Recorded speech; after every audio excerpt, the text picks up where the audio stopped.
नमस्कार, knocking-news.com में आपका स्वागत है। मैं हूं गिरिजेश वशिष्ठ।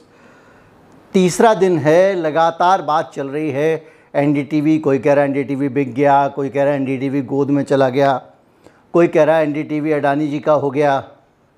और लगातार सोशल मीडिया पे हर जगह एनडीटीवी छाया हुआ है। आपको याद होगा जब ट्रंप आ रहे थे गुजरात में, तो सरकार ने सड़क के किनारे जो गंदी बस्तियां थीं, गरीब लोगों की झुग्गियां थीं, उनको ढकने के लिए कुछ होर्डिंग्स लगा दिए थे और उन होर्डिंग्स पे ट्रंप का स्वागत है वगैरह वगैरह लिख दिया था।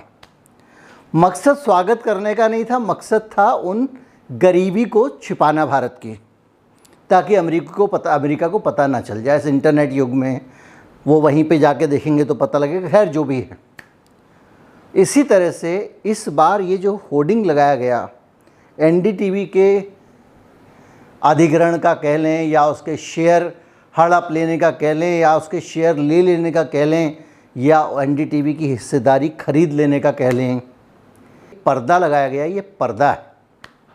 इस पर्दे के पीछे बहुत कुछ छिपाने की कोशिश हुई है। ये दरअसल एनडीटीवी की कहानी सोशल मीडिया से लेके हर तरफ इसलिए झोंक दी गई कि इस धुएं में एक बड़ी खबर गायब हो जाए। एक इतनी बड़ी खबर जो इस देश के सिस्टम को एक्सपोज करती थी, अडानी के पूरे एम्पायर के खोखले होने को एक्सपोज करती थी। आज मैं आपको बताऊंगा कि ये कैसे मैनेज हुआ, कहानी क्या थी, एनडीटीवी के इस पूरे इतिहास के बारे में भी बताऊंगा, और ये भी बताऊंगा कि क्या अडानी जी को एनडीटीवी का ये जो हिस्सा है ये सचमुच मिल गया है, क्या इस हिस्से को वो हासिल कर सकते हैं, और क्या अगर वो हासिल नहीं कर सकते तो उनको नहीं पता था कि वो हासिल नहीं कर सकते हैं, और अगर उनको पता था, इतने एक्सपर्ट्स हैं उनके पास, उसके बावजूद ये ऐलान क्यों किया गया। कहीं मत जाइए, चैनल को सब्सक्राइब कर लीजिए। मैं अभी हाजिर होता हूँ।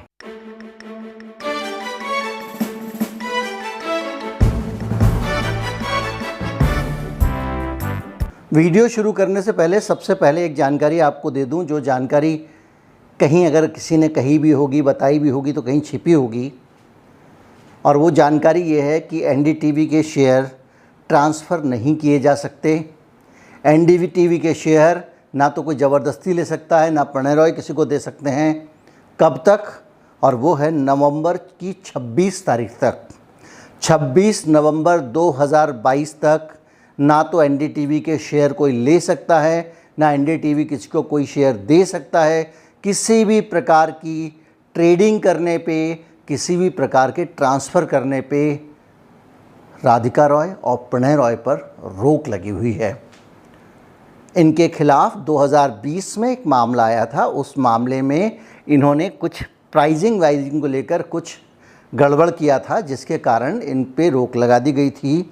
और ये बैन जो है ये ख़त्म हो रहा है 26 नवंबर 2022 को।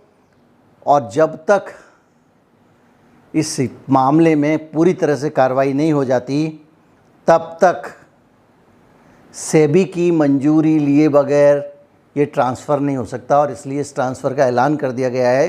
तो ये मामला गया है फंस। और ये बात 29.18% शेयर हासिल करने वाले अडानी साहब को पहले से पता थी। उसके बावजूद इस अधिग्रहण का ऐलान किया गया। इन शेयर, अधिग्रहण तो कंपनी का होता है, इन शेयरों के हिस्सेदारी जो हासिल की है उसका ऐलान किया गया।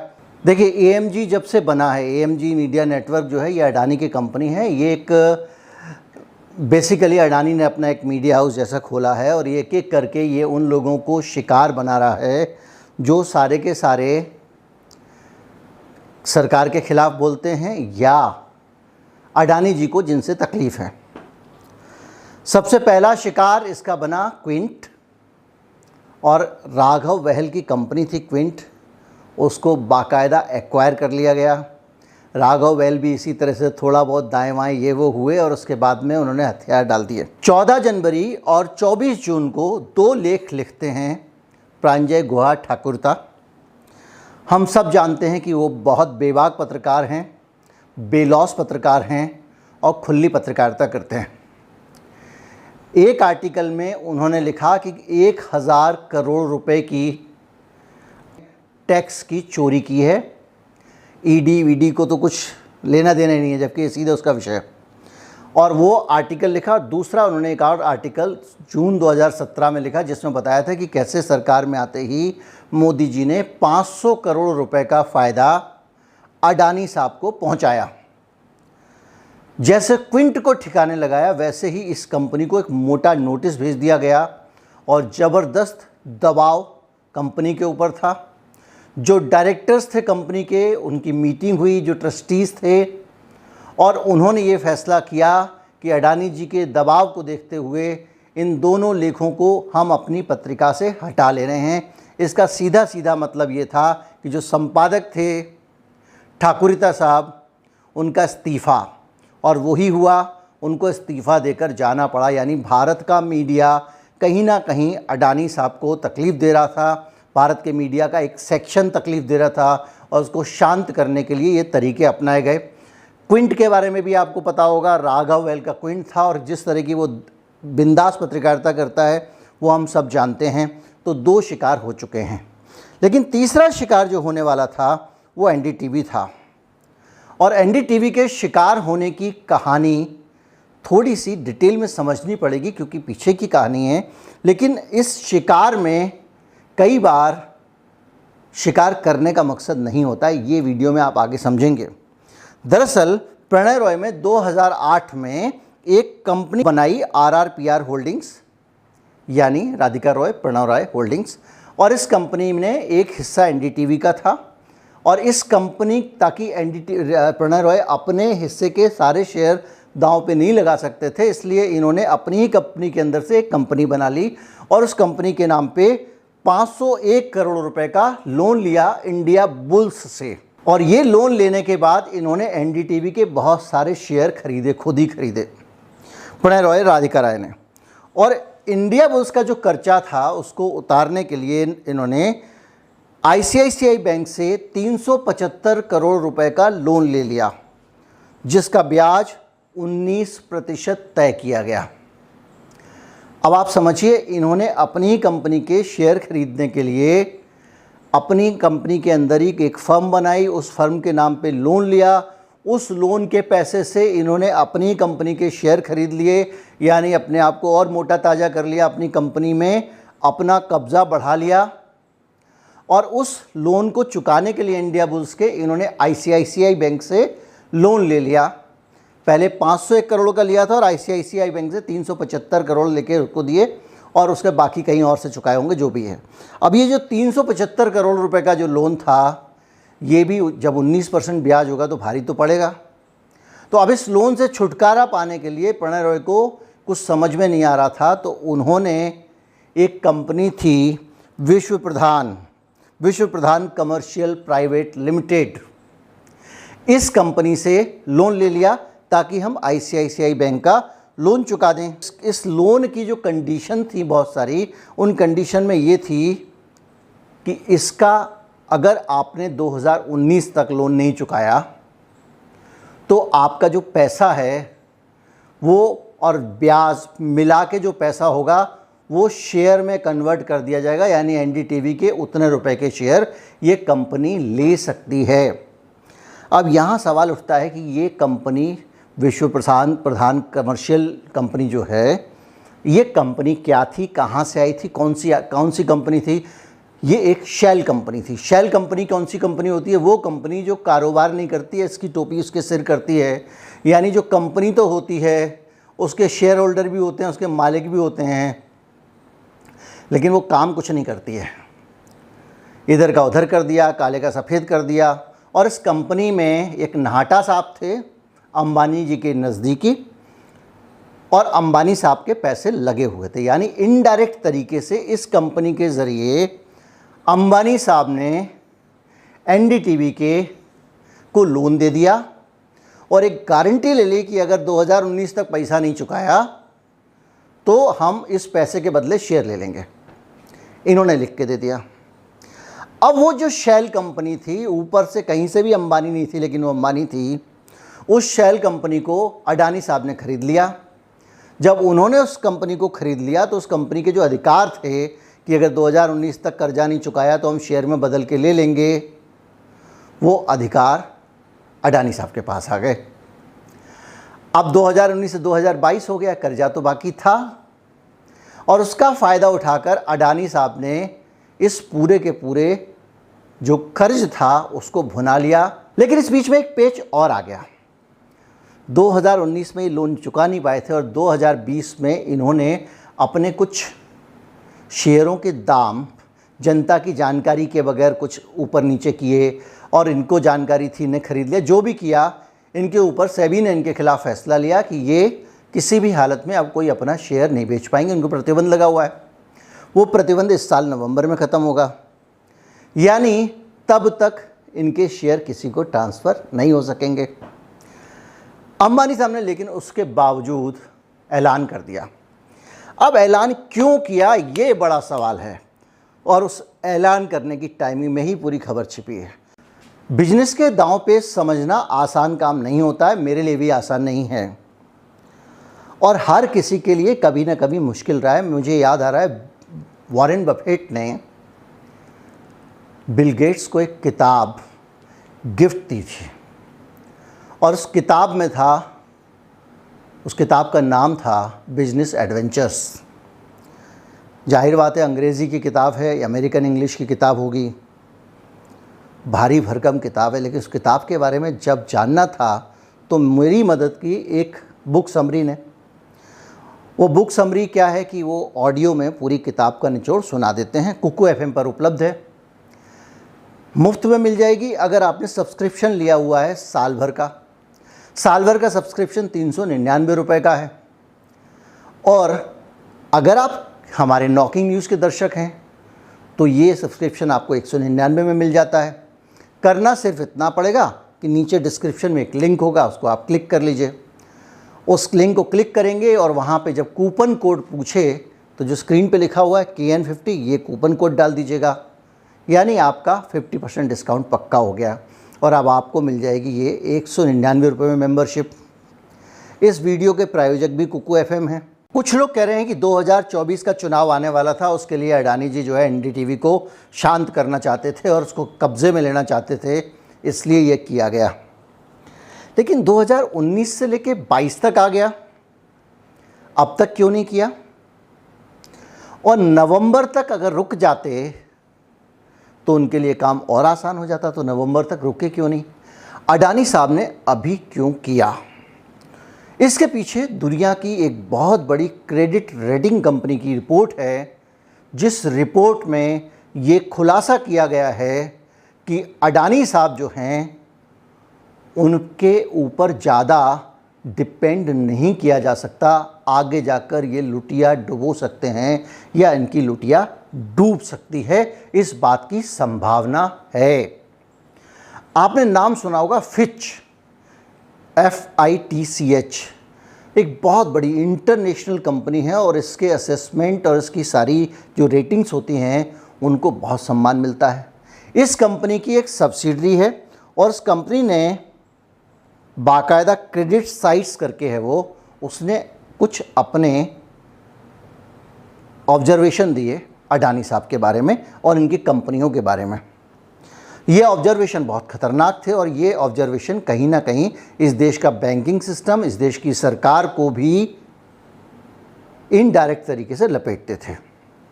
इन ऑब्जर्वेशंस का कहना था, वही कहना था जो हमने आपको वीडियो बना के भी महीना भर पहले बताया था।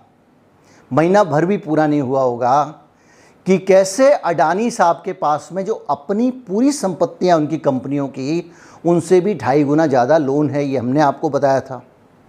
तो ये जो फिच है, इसका जो क्रेडिट साइट्स हैं, उसकी रिपोर्ट को सीरियसली लिया जाता। भाई हमारा यूट्यूब चैनल तो उतना बड़ा नहीं है, अब आप लोग बाद में बना देंगे अलग बात है। और उसने कहा कि एग्रेसिवली अडानी समूह जो ना अपना विस्तार कर रहा है, जहाँ चाह के जो चाहे खरीद ले रहा है, जो मिल जाए खरीद ले रहा है। पिछले साल के अंदर, 1 साल के अंदर 32 डील साइन किए हैं अडानी जी, 1 साल के अंदर 32 बड़ी डील। और जब आप इतनी बड़ी डीलें साइल करते हैं, इतना ज़्यादा अधिग्रहण करते हैं, अंधाधुंध कंपनियां खरीद रहे हैं, रातों रात पता चला कि आप सीमेंट इंडस्ट्री में नंबर 2 हो गए हैं, तो आपके पास पैसे कहाँ से आ रहे हैं? तो पता चलता है कि आपके पास जो पैसे आ रहे हैं वो पैसे लोन से आ रहे हैं। आपको अंधाधुंध लोन मिल रहा है और आप लोन लेते जा रहे हो, चीज़ें खरीदते जा रहे हो, लोन लेते जा रहे हो, चीज़ें खरीदते जा रहे हो।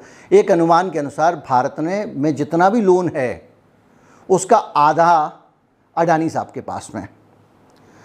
और ये कंपनी ये कहती है, फिच का एनालिसिस ये कहता है कि ये जिस मामले में जानते हैं, जो कंपनी चलाना जानते हैं वो भी, जो नहीं चलाना जानते हैं वो भी, मतलब जिसका इनको कोई एक्सपीरियंस नहीं है, वो कंपनियां भी अंधाधुंध खरीदे जा रहे हैं। उसका कहना यह था कि इनकी जो पेरेंट कंपनी है, वो कंपनी क्या करती है, जो अडानी की जो मेन कंपनी है, अडानी होल्डिंग्स क्या है उसका नाम, वो डील करती है, कंपनी को खरीदती है, खरीदने के बाद उसको एक इंडिपेंडेंट कंपनी बना के अलग कर देती है, उसका काम यही है। तो अडानी के पास में बैकअप मैकेनिज़्म नहीं है, ऐसा फिच का कहना है कि कल के दिन अगर इनकी कोई भी एक कंपनी डूबती है तो इनके पास ऐसा कोई बड़ा बैकअप सिस्टम नहीं है जहां से पैसा देके उस कंपनी को बचाया जा सके। और अगर ऐसा है तो आप जो नए नए सेक्टर में जा रहे हो, जिनके बारे में आपको जानकारी नहीं है, जिन कंपनियों में आपको जानकारी नहीं है, जिन बिजनेस में आपको जानकारी नहीं है, मैं कल से आलू का काम शुरू कर दूं, आड़त खोल लूँ आलू की, तो चला पाऊंगा क्या? नहीं चला पाऊंगा। अब मुझे बैंक से लोन मिला, मैं आलू की आड़त भी खरीद लूँ। परसों कोई मुझे कि नहीं, कहीं नहीं कार कंपनी खरीद लो, मैं परसों कार कंपनी खरीद लूँ। ना तो मुझे कार बेचने का आइडिया, ना कार के बिज़नेस का आइडिया, ना आलू के बिज़नेस का आइडिया। इसी तरह से अडानी साहब के बारे में उनका कहना है कि ये कुछ भी खरीद ले रहे हैं और बहुत सारा पैसा इनको लोन में मिल जा रहा है, इधर से लोन लेते हैं, उधर से खरीद लेते हैं। और इसका एक नतीजा ये हो सकता है कि जिस दिन अडानी साहब की 1-2 कंपनियां लुढ़क गईं, इस पूरे ग्रुप पे संकट खड़ा हो जाएगा। ये उन्होंने समझाया है अपनी रेटिंग कंपनी ने। ठीक है, अब जो न्यूज़ साइट्स कह रहा है फिच का, उस खबर का बाहर आने का मतलब क्या है? अडानी साहब के ऊपर भरोसा नहीं किया जा सकता। इस कंपनी में अगर आप इन्वेस्ट कर रहे हैं, जो लोग अनुमान लगा सकते हैं, मैं तो ना तो कोई सलाह दे रहा हूँ, ना तो मैं एक्सपर्ट हूँ, ना मैं इस बारे में किसी को कभी कोई सलाह देता हूँ कि भैया किस में इन्वेस्ट करो नहीं करो, मुझे नहीं पता, ना मैं जानता हूँ, मैं अपने ही इन्वेस्ट करना नहीं जानता हूँ। अगर मुझसे कोई कहेगा 2000 रुपये लगा दो, तो मुझे कौन सा शेयर खरीदना मुझे नहीं पता। इसलिए ये मानना उनका है कि फिर तो रिस्की हो सकता है। और इन खबरों के बाद ही आपने देखा होगा कि अडानी साहब का शेयर मार्केट काफ़ी लड़खड़ाया था। तो जिस दिन इतना बड़ा सवाल उठ रहा हो अडानी के भविष्य पे, जिस दिन सवाल उठ रहा हो कि इस देश का बैंकिंग सिस्टम कैसा है जो आंख बंद करके लोन दिए जा रहा है, जिस दिन सवाल उठ रहा हो कि पूरा का पूरा देश का आधा लोन जो आदमी लेके बैठा हुआ है वो लड़खड़ा भी सकता है, जिस दिन लोग सोच रहे हो कि यार ये आदमी डूब जाएगा तो क्या होगा, ये मैं इस पर भी वीडियो बनाया था। उस दिन से अच्छा दिन कौन सा हो सकता था जब एनडीटीवी वाली खबर आप मार्केट में फेंक दो और लोग इसके बारे में बात बंद करके एनडीटीवी करते रह जाएं। ये सोचने की बात है। और इसीलिए उस दिन को चुना गया, ये जानते हुए चुना गया कि भाई अगर मैं किसी के शेयर टेक ओवर कर रहा हूँ तो मुझे उससे बात कर लेनी चाहिए, मुझे उसको टाइम दे देना चाहिए, मुझे उसको नोटिस देना चाहिए। उस दिन को चुना गया ये जानते हुए भी कि मैं किसी कंपनी के इतने सारे शेयर अगर टेक ओवर कर रहा हूँ तो मेरे लिए सेबी को इन्फॉर्म करना मेरी जिम्मेदारी है। ये नियम के अनुसार मुझे इन्फॉर्म करना ही पड़ेगा, सूचित करना ही होगा, लेकिन सूचित नहीं किया गया। उस दिन ही लेना ज़रूरी था जबकि प्रणय रॉय शेयर ट्रांसफ़र करने की स्थिति में ही नहीं है, और उसी दिन लेना ज़रूरी था जबकि 2 साल से इंतज़ार कर रहे थे। नवंबर बहुत दूर नहीं है, कर सकते थे, लेकिन ये दिन वो दिन था जिस दिन पूरे अडानी ग्रुप पे इतिहास का सबसे बड़ा सवाल उठा था। सवाल तो बहुत सारे लोग उठाते रहे थे यही वाला, लेकिन फिच के यहाँ से ये सवाल आया था। तो उस समय एनडीटीवी अडानी का हो गया, इससे ज़्यादा सनसनीखेज खबर कोई नहीं हो सकती थी, इससे ज़्यादा ऐसा होर्डिंग नहीं हो सकता था जो पीछे से अडानी ग्रुप की हकीकत को ढक ले, छिपा ले। इसलिए एनडीटीवी को आगे किया गया, ऐसा मेरा मानना है। मेरा मानना है कि एनडीटीवी का पूरा मामला उछला ऐसे समय में है, एनडीटीवी का पूरा मामला ऐसे समय में आगे लाया गया है जबकि अडानी के ऊपर बहुत बड़े सवाल उठ रहे थे। अडानी के शेयर लगातार लड़खड़ा रहे थे, अडानी के शेयर बुरी तरह गिर रहे थे और इसलिए गिर रहे थे क्योंकि अडानी के बारे में ये खतरनाक खबर आ गई थी कि उसके ग्रुप का भविष्य जोखिम भरा है। और जब ये सारी चीज़ें आती हैं, उसके बीच में एनडीटीवी की खबर आती है तो अडानी को बहुत राहत मिलती है। आज क्या है, एनडीटीवी का आज मालिक कौन है? प्रणय रॉय ही हैं। मेजॉरिटी शेयर किसके पास हैं? प्रणय रॉय के पास ही हैं। एडिटोरियल कंट्रोल किसके पास है? प्रणय रॉय के पास ही है। खबरें कौन सी छपेंगी, कौन सी नहीं छपेंगी, ये कौन तय कर रहा है? प्रणय रॉय ही कर रहे हैं। निकट भविष्य में आने वाले कुछ दिनों में भी वही करते रहेंगे। मामला कई जगह फंसा हुआ है। तो जब कंपनी के शेयर नहीं मिले, एडिटोरियल कंट्रोल नहीं मिला, कुछ नहीं मिला, तो हंगामा है क्यों बरपा? हंगामा इसलिए बरपाया गया है ताकि इस आग की रोशनी में, इस धुएं में वो हकीकत छिप जाए जो बदनामी करने वाली है। उम्मीद करता हूँ वीडियो आपको अच्छा लगा होगा। अच्छा लगा हो तो ज़्यादा से ज़्यादा लोगों तक पहुँचाएँ। चैनल को सब्सक्राइब कर लें। कल बहुत सारे मित्रों ने चिंता जताई थी, मेरे यहाँ कुछ ऐसे मस्से थे, बहुत ख़तरनाक जगह थे। लोगों ने कहा कि भाई क्या ज़रूरत थी मस्से हटाने की। अब जैसे यहाँ शेव करते हैं तो वो बार बार कटता है, जब कटता है तो ब्लड आता है, और बार बार एक ही जगह पे काटना किसी भी शरीर में वो थोड़ा रिस्की हो जाता है। और ये माना जाता है कि लंबे समय तक ऐसा करने से कैंसर की आशंका हो सकती है। तो मुझे लगा ये बीमारी हटाओ, इसलिए मैंने कल वो हटवाए थे मस्से। पट्टी हट जानी थी। कल ही इस तरह से मैं आपके सामने वीडियो लेकर आ सकता था, लेकिन जब मैंने हटाया तो यहाँ से थोड़ी ब्लीडिंग होने लग गई। तो मुझे लगा एक दिन के लिए आराम कर लेते हैं, आप लोग को भी आराम दे देते हैं। उम्मीद करता हूँ वीडियो आपको अच्छा लगा होगा। अच्छा लगा हो तो ज़्यादा से ज़्यादा लोगों तक पहुँचाएँ। चैनल को सब्सक्राइब कर लें। अगर इस चैनल को सपोर्ट करना चाहते हैं तो हमारा UPI ID डिस्क्रिप्शन में है, उसके ज़रिए भुगतान कर सकते हैं। कुकू FM की सेवाएं अगर आप लेना चाहते हैं तो उसका लिंक डिस्क्रिप्शन में है, उसका इस्तेमाल कर सकते हैं। कोड है KN50। नमस्कार, जय हिंद।